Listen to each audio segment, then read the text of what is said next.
Selamat datang di ruang dosen bersama saya Eka Juliafat, Bu Eka.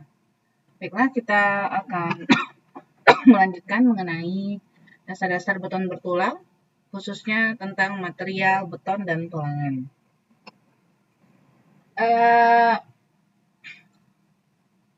Pertanyaan saya yang pertama tentu adalah apa sih yang disebut dengan what is concrete? Ya, apa itu beton?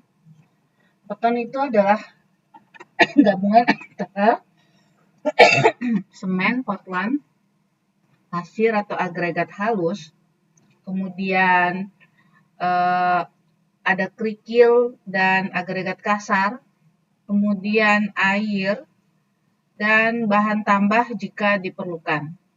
Nah, inilah yang kemudian membentuk beton. Nah, dan sebelum menjadi beton, ada beberapa produk yang juga bisa dihasilkan dari semen Portland, yaitu yang pertama adalah ini ya, semen Portland. Itu kalau misalnya kita gabung dengan air dan pasir, dia akan menjadi yang disebut dengan adukan mortar. Ini biasa digunakan untuk membuat berbagai produk, misalnya ada batako, ya, ada paving block, kemudian bisa juga digunakan untuk acian, ya, untuk spesi keramik misalnya, ya. Ada juga untuk plesteran, ya. Dan ini yang dimaksud dengan acian, yaitu gabungan antara semen dan air. Nah, ini yang kita sebut dengan acian, ya. Kemudian bagaimana beton segar itu, perjalanan beton segar?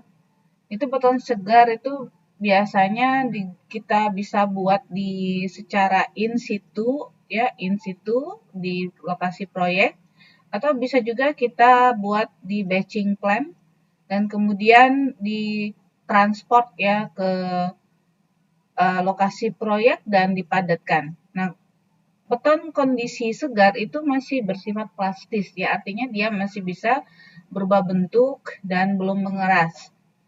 Nanti setelah dia dari bentuk segar, dia akan mengalami yang disebut dengan proses pengikatan, ya, akan terjadi ikatan antara pasir, semen, air, ya, dan kerikil, lalu dia akan mengalami pengerasan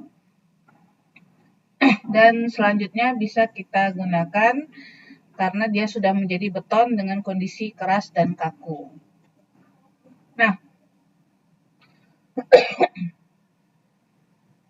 bagaimana sistem produksi beton segar? Produksi beton segar bisa kita lakukan dengan menggunakan pengadukan dengan tangan, yaitu dengan metode konvensional. Yaitu biasanya beton segar ini kita bahan-bahannya kita aduk dulu, ya. Kita aduk antara pasir, ya. Kita buat dulu semen dan pasir, lalu kemudian kita aduk, lalu kita tambah dengan kerikil, lalu kita bentuk berupa suatu gunungan. Nah, di tengah gunungan itu nanti kita akan buatkan ceruk, ya. Lalu kemudian kita isikan air, tidak seluruhnya dulu ya, seberapa 50% mungkin dari yang dibutuhkan, lalu kita masukkan ya, kita tumpukan campuran ke dalam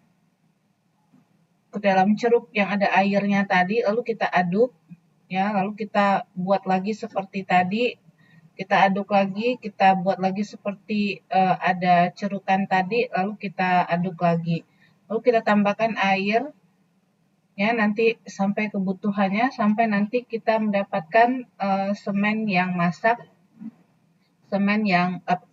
beton yang plastis, ya. Ada juga dengan menggunakan pengadukan dengan cara manual, tapi dengan menggunakan mesin pengaduk. ya, mesin pengaduk yang kita biasa sebut molen, ya, kita biasa sebut molen. Nah, ini sama seperti molen ini ada yang bersifat datar, ada juga yang dia bisa dimiringkan dengan sudut tertentu. Nah, ini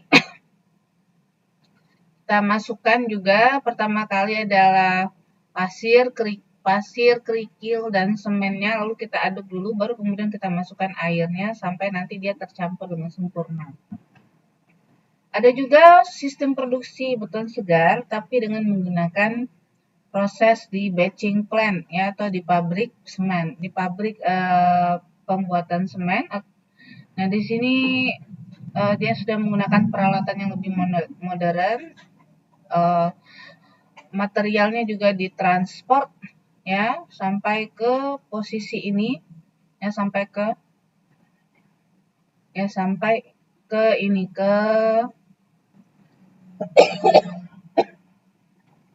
sampai ke lokasi pengadukan, dan kemudian diangkut dengan menggunakan mobil molen ke lokasi proyek.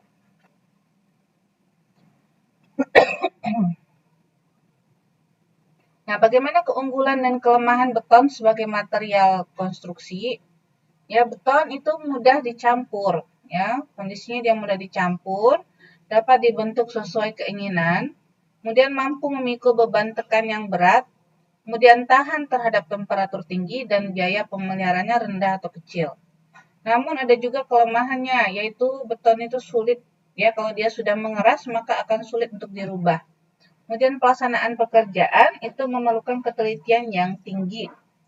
Kemudian memerlukan waktu perawatan yang cukup lama setelah selesai pengecoran. Dan berat isinya besar, artinya berat ya betonnya. Kemudian daya pantul suaranya besar. Kalau misalnya kita berada pada ruangan dengan material dari beton, ya, maka kemudian belum ada isinya, ya, maka ketika kita ada di sana suara kita akan terpantul, ya, atau menggema. Lalu membutuhkan cetakan sebagai alat pembentuk. Kemudian kuat tariknya lebih kecil dibandingkan dengan kuat tekannya. Kuat tariknya beton ini lebih kurang adalah 9-15% dari kuat tekannya. Ya. Kemudian kegagalan setelah beton keras sulit dan mahal untuk perbaikannya. Ya, itulah beberapa keunggulan dan kelemahan beton sebagai material konstruksi. Nah, mutu beton itu sendiri sangat dipengaruhi oleh apa? Yaitu bahan-bahannya. Ya, bahan-bahannya bagaimana kualitas semennya, agregat halus, agregat kasar, air, bahan tambah yang diperlukan. Nah, ini semua bahan ini akan sangat mempengaruhi mutu beton sesuai dengan perancangan dan proporsi tertentu sehingga bisa menghasilkan mutu tertentu yang kita targetkan. Nah, beberapa kriteria teknis dalam beton adalah yang pertama adalah workability. Ya, workability ini adalah kondisi di mana adukan beton segar itu harus mudah kita kerjakan tanpa terjadi bleeding atau segregasi. Nah, bleeding itu apa? Bleeding itu adalah proses keluarnya air dari beton, ya, sehingga dia akan membentuk suatu lapisan licin laitans. Kemudian ada juga segregasi. Segregasi ini adalah terpisahnya antara agregat dengan pasta semen. Nah, ini akan menyebabkan penumpukan agregat pada satu sisi atau satu bagian dari elemen struktur, sedangkan pasta semennya juga akan terkelompok di luar dari agregat tersebut. Sehingga akan ada bagian yang lemah dan juga ada bagian yang berpori dari beton tersebut. Kemudian workability ini juga harus mensyaratkan adukan harus seragam dan homogen dengan konsistensi tertentu. Itu akan memudahkan atau terlihat adanya persyaratan workability-nya terpenuhi. Nah, kemudian kriteria yang lain adalah kekuatan atau strength. Ya, beton akan mengeras dan memiliki kekuatan tertentu atau kekuatan minimum terhadap beban. Itu artinya beton memiliki kekuatan atau strength. Kemudian durabilitas atau durability. Ini artinya beton harus memiliki kemampuan untuk mempertahankan mutu kekuatannya selama kurun waktu umur layanan.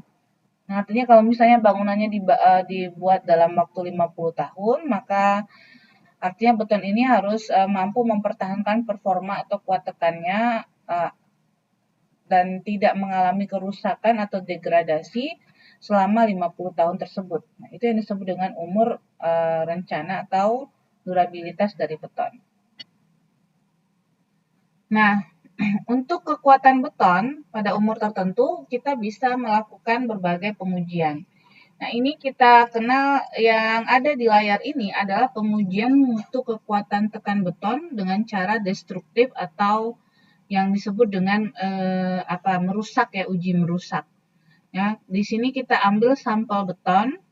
Ya, ada yang betonnya berupa kubus ukuran 15 kali 15 kali 15 cm kubik. Ada yang berupa silinder beton ukuran 150 mm diameter sampai 300 mm.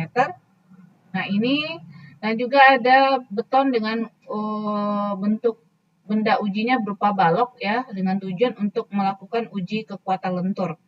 Nah, semua benda uji beton ini nanti akan kita masukkan ke dalam alat uji tekan ya, compression testing machine.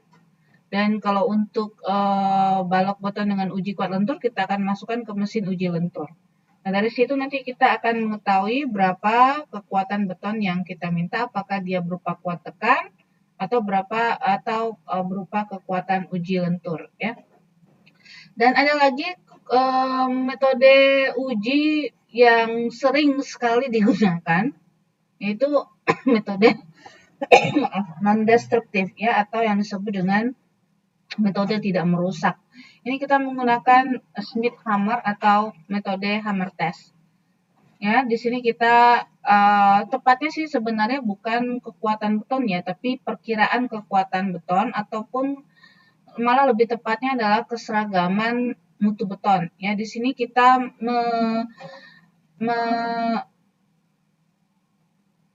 menggunakan alat hammer test ini pada permukaan beton tanpa melakukan pengerusakan. Nah, tepatnya sih bukan tanpa pengerusakan ya. Kalau misalnya memang beton itu nanti ada yang ada plesterannya, maka tetap harus kita buka plesterannya, tidak boleh diinikan ya, diberikan atau dihammerkan hammer testnya langsung ke plesterannya.